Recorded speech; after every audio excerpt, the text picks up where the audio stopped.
Toshkent delegatsiya va qishloq xo'jaligini mexanizatsiyalash muhandislari instituti Milliy tadqiqot universiteti 20-asrning boshlarida Markaziy Osiyo mamlakatlarida birinchi bo'lib, aynan O'zbekistonda irrigatsiya va melioratsiya bo'yicha yetuk mutaxassislarni tayyorlaydigan oliy ta'lim muassasasi sifatida tashkil etilishi aslo tasodif emas.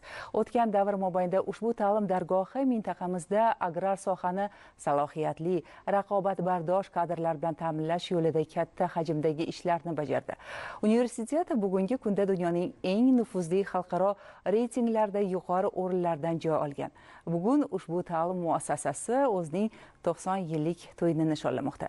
Tantanali tadbirdan Nazira Mambet Sharipova xabar beradi.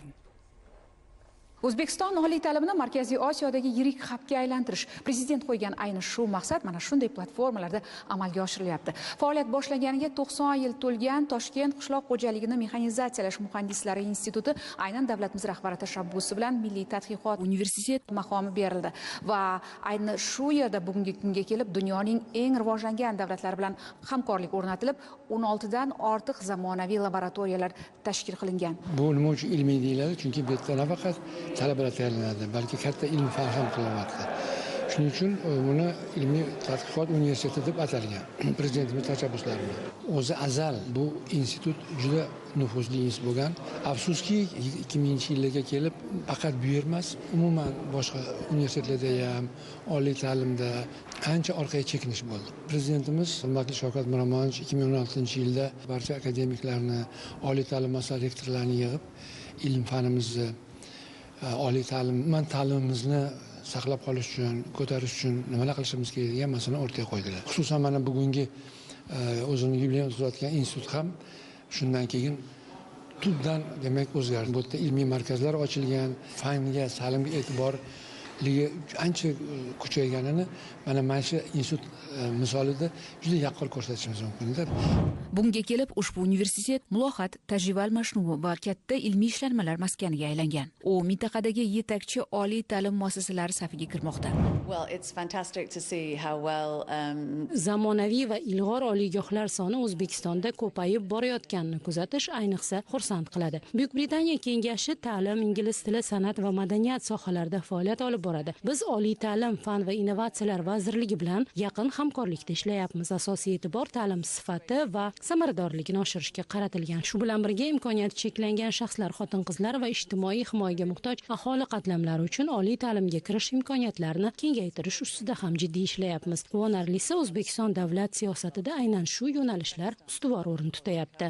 The World University Rankings 2025 reytingida O'zbekistonda birinchi o'rin, dunyo reytingida 601 o'rin. Akademik, ilmiy va xalqaro ko'rsatkichlar bo'yicha dunyo universitetlarining eng yaxshi 20% ichida.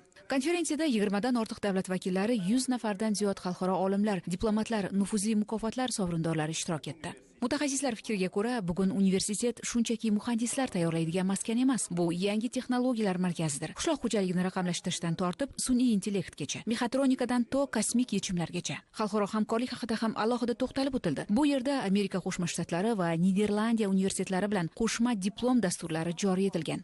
Now I know this university already for 15 years because we had an Erasmus exchange. Men bu universitet faoliyati bilan 15 yildan buyon tanishman. Biz Erasmus dasturi doirasida hamkorlik qilganmiz. Bu dastur magistratura va aspirantura bosqichlarini qamrab oladi. Shu yillar davomida men Wageningen universitetida O'zbekistondan kelgan talabalarni qabul qilganman va ularning ilmiy rivojlanishini katta qiziqish bilan kuzatganman. Bizning hamkorligimiz geoinformatsion tizimlar va ma'lumotlar bazalari sohasidagi loyihalardan boshlanadi.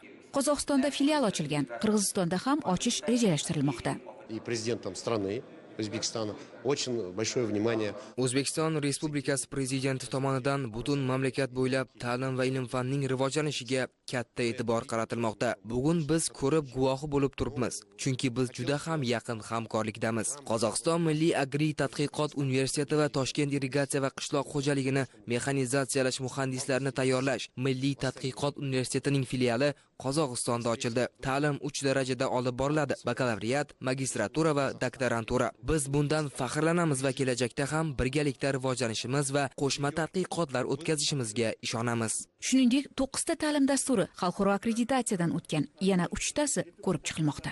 Har bir raqam aslida katta mehnat natijasi. 2025-yilning birinchi choragida ilmiy maqolalarning 84% Q1 va Q2 jurnallarda chop etilgan. Ilmiy samaradorlik 18% ga oshgan. O'qituvchilarning 71% ilmiy darajaga ega. 16 ta laboratoriya va o'quv auditoriyasi xalqaro yetakchi kompaniyalar John Deere, GIZ va UNESCO ko'magida tashkil etilgan. Universitet fan, texnologiya va ishlab chiqarish integratsiyasi uchun qulay platformaga aylangan.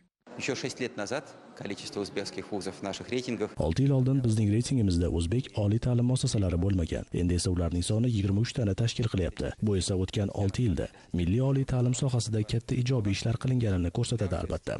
Ayniqsa shu o'rinda irrigatsiya va qishloq xo'jaligini mexanizatsiyalashtirish muhandislari instituti ilmiy tadqiqot universitetini ham alohida e'tirof etmoqchiman. Ham ish, akademik ko'rsatkichlar, ham ish beruvchilar orasida u juda yaxshi natijalarga erishgan.